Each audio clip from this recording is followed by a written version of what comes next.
Bienvenidos a Virginia, Educación en Radio. Damos gracias a nuestros voluntarios que nos traen las lecciones del día de hoy. Estamos más que listos para aprender. Acompáñanos. Hola a todos, mi nombre es Mrs. Ferret y soy maestra de estudiantes de inglés en la escuela elementaria Marumsco Hills, en el condado de Prince William County. Hoy vamos a leer una historia llamada El Punto. Es uno de mis cuentos favoritos y espero que te guste a ti también. Antes de escuchar la historia, vamos a platicar sobre lo que hace un buen lector. Buenos lectores hacen conexiones mientras leen. Cuando estés escuchando el cuento, quiero que te preguntes, ¿a qué me recuerda este libro? ¿Y el personaje de la historia? ¿Se parece a alguien que yo conozco? ¿Se parece a mí? ¿Alguna vez has estado en una situación similar? Todas estas son preguntas que te puedes hacer a medida que estás leyendo. Como estás escuchando la historia, también puedes crear una imagen de las palabras en tu mente.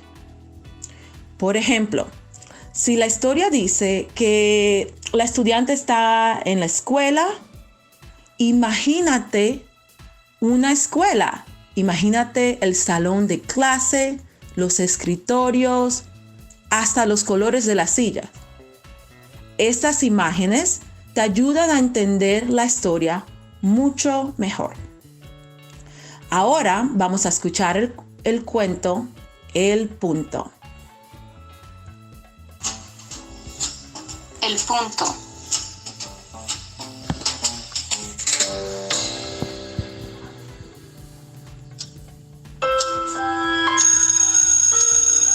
La clase de arte había terminado, pero Vashti se había quedado pegada a su asiento.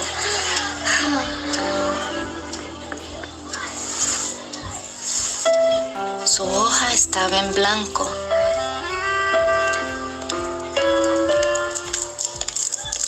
La profesora se inclinó sobre la hoja en blanco. Un oso polar bajo una tormenta de nieve, dijo. Muy divertido, contestó Vashti. No se me ocurre qué dibujar. La profesora de Vashti sonrió. Haz solo una marca y mira dónde te lleva. Vashti dejó su marca hundiendo el lápiz en el papel de un solo golpe. ¡Ya está! La profesora tomó la hoja y la estudió atentamente.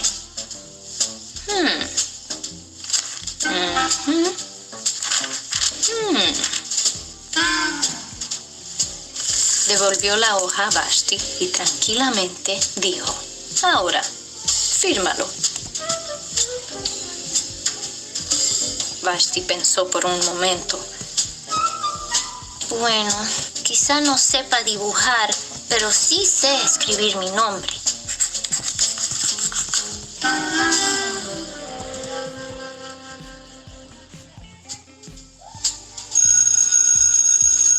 A la semana siguiente, cuando Vashti entró en la clase de arte, se llevó una sorpresa al ver lo que colgaba por encima de la mesa de la profesora. Era el punto. Habían marcado su punto en un marco dorado. Puedo hacer un punto mejor que ese. Abrió su caja de colores, nunca antes estrenada, y se puso a trabajar. Vashti pintó y pintó. Un punto amarillo,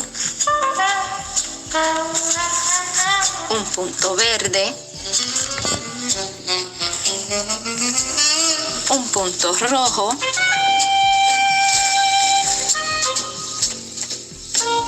un punto azul.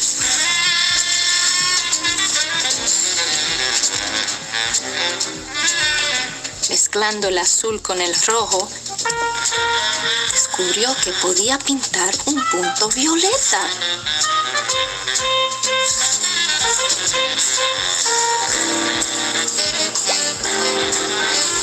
Vashti siguió experimentando.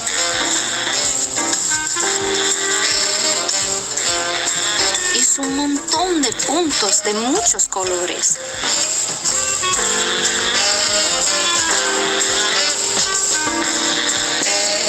Si puedo hacer puntos pequeños, también puedo hacer puntos grandes.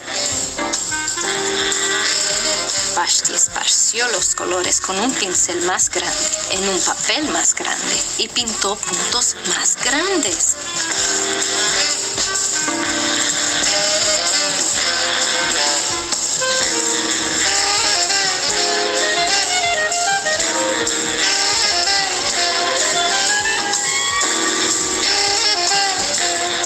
Llegó incluso a hacer un punto sin pintar un punto.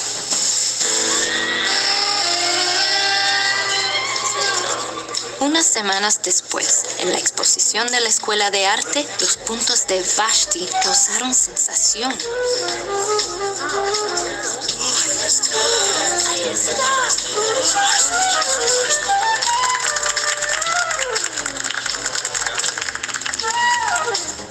A Vashti se le acercó un niño pequeño que le dijo con admiración: «Eres una gran artista. ¿Cómo me gustaría pintar como tú?» «Seguro que sabes», le contestó Vashti. «¿Yo? No, yo no. No sé trazar ni una línea recta con una regla». Vashti sonrió. Le acercó al niño una hoja de papel en blanco. «A ver», le dijo. El lápiz del niño temblaba mientras trazaba su línea. Vashti miró atentamente el garabato del niño. Luego le dijo: «¿Y ahora? Fírmalo, por favor».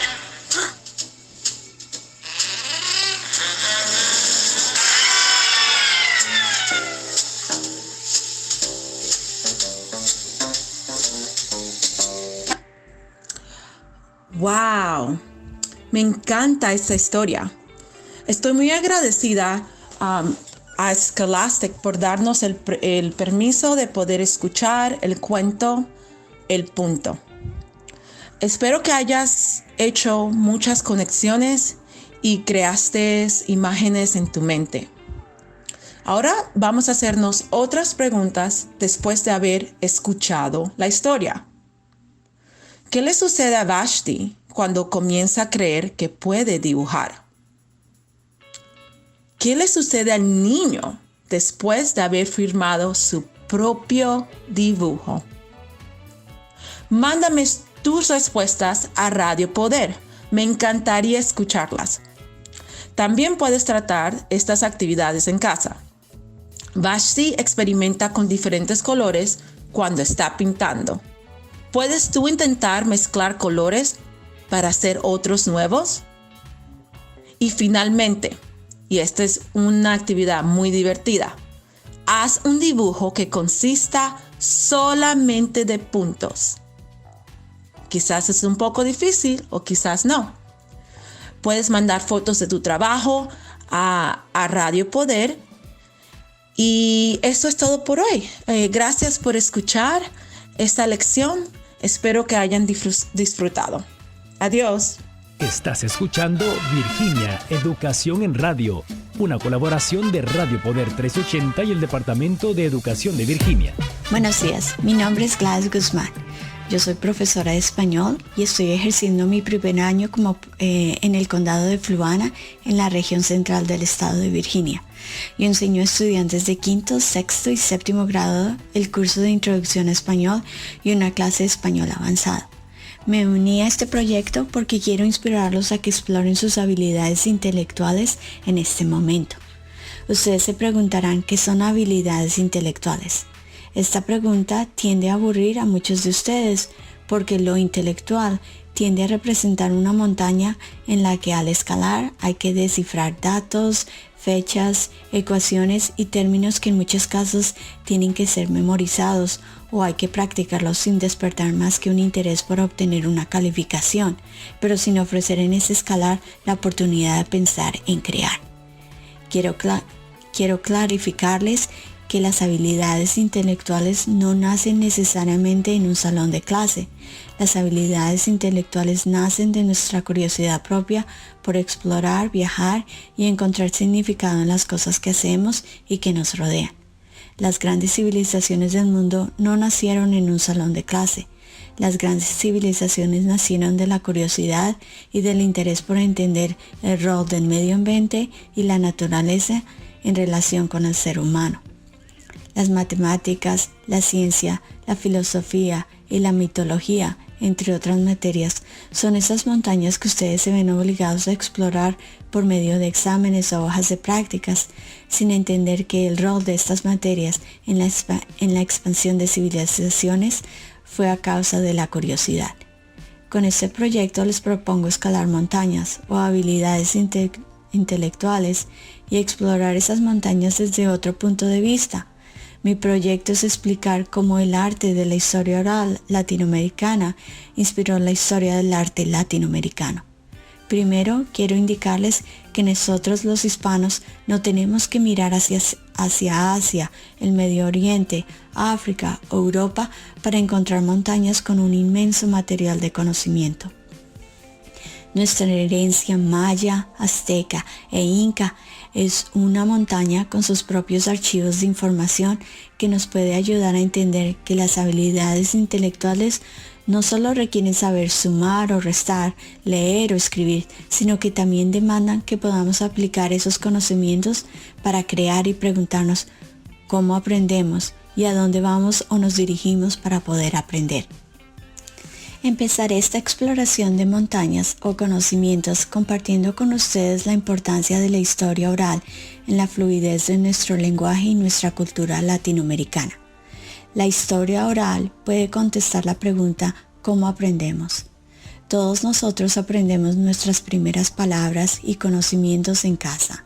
Las historias de nuestros abuelos, padres, tíos, primos y nuestras propias experiencias son la primera forma de aprendizaje. Nuestra visión de cómo es el mundo o cuál es nuestra realidad social nace en casa. Del lenguaje oral es de lo que quiero hablar hoy, para más tarde unirlo con la exploración de este a través del arte. El lenguaje y el arte son las primeras bases que nos propulsan hacia la pregunta ¿a dónde vamos o nos dirigimos para poder aprender? Para muchos de ustedes hoy en día es la música, las caricaturas, las películas y los juegos de video los que los atrae y es lo que comparten entre amigos. Pero estas vías de entretenimiento no existirían sin la evolución de esas montañas que ustedes a veces evitan o aborrecen porque no entienden cómo su evolución permite que ustedes se puedan entretener hoy. Una historia que nos puede ayudar a unir esta lección entre historia oral e historia del arte es La mujer que brillaba aún más que el sol. Esta historia refleja o representa la fluidez de nuestro lenguaje y cultura. Les quiero recordar que en el 711 los musulmanes conquistan la península ibérica, España, y dominan este territorio por 8 siglos, hasta 1492.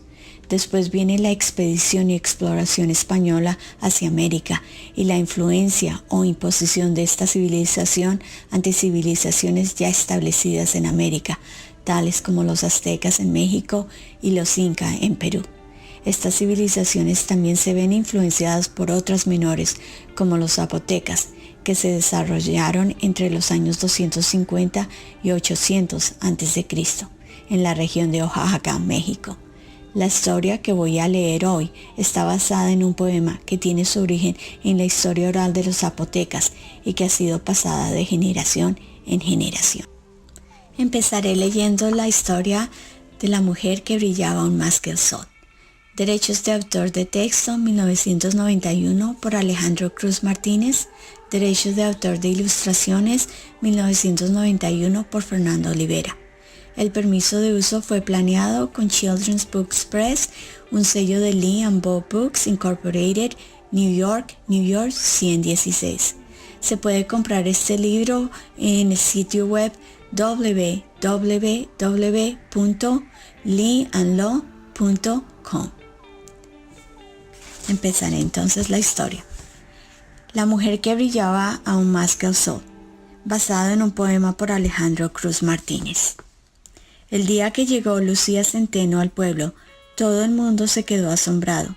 Nadie sabía de dónde venía esa mujer tan hermosa, que traía miles de mariposas y una infinidad de flores en su enagua, que caminaba suavemente y a la vez bien erguida, con su magnífica cabellera destrenzada ondeando libremente en el aire. A su lado la acompañaba una fiel iguana.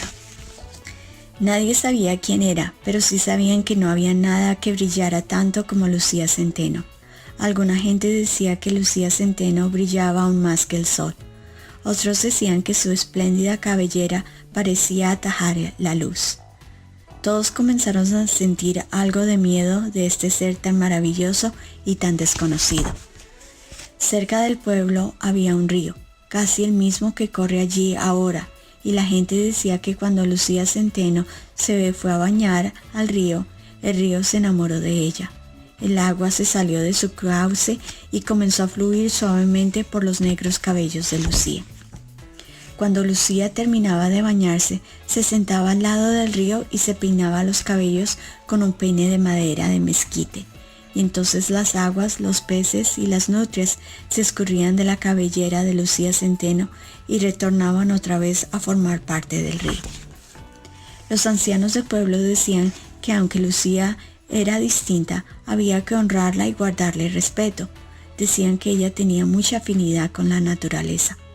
Pero alguna de la gente no siguió el consejo de los ancianos.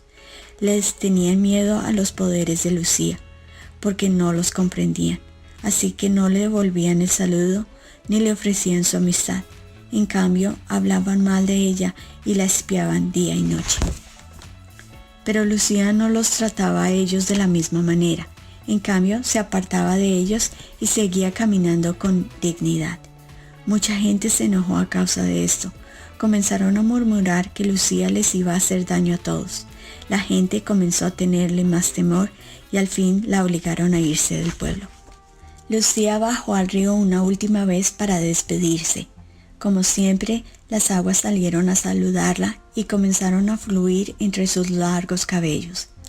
Pero esta vez, cuando Lucía trató de peinarse, el río no quiso separarse de ella. Y por eso fue que cuando Lucía Centeno se marchó del pueblo, el río, los peces, las nutrias se fueron con ella, dejando solo una culebrita de arena por donde antes había corrido el río. Todos vieron que Lucía se iba y que el río, los peces y las nutrias se iban con ella. La gente quedó desesperada. Nunca habían pensado que hicieran lo que hicieran, su bello río los fuera a abandonar. Donde antes había verdor y frescura, ahora ya no caía más la lluvia, ni cantaban los pájaros, ni jugaban las nutrias. Los árboles perdieron sus hojas y las plantas se secaron. La gente y los animales padecían de sed. Todos comenzaron a darse más cuenta que nunca de la importancia del río, de los peces, de las nutrias y aún de los árboles y de los pájaros para el pueblo. También comenzaron a darse cuenta de cuánto el río había querido a Lucía Centeno. Los ancianos dijeron que todos debían ir en busca de Lucía a pedirle perdón. Alguna de la gente no quería, todavía temían a Lucía. Mas como el pueblo seguía sufriendo, al fin todos se pusieron de acuerdo. Siguiendo el consejo de los ancianos, fueron en busca de Lucía. Tras mucha marcha, la gente encontró la cueva de iguana donde Lucía se había refugiado. Lucía los estaba esperando, pero no le podían ver la cara. Les había dado la espalda a la gente. Al principio nadie se atrevió a decir palabra. Luego, dos de los niños le suplicaron: Lucía, hemos venido a pedirte perdón. Ten piedad de nosotros, te lo rogamos, y devuélvenos el río. Lucía Centeno se volvió a mirarlos. Vio sus caras llenas de miedo y de cansancio y se compadeció de ellos. Al fin habló. Le pediré al río que regrese con ustedes, les dijo.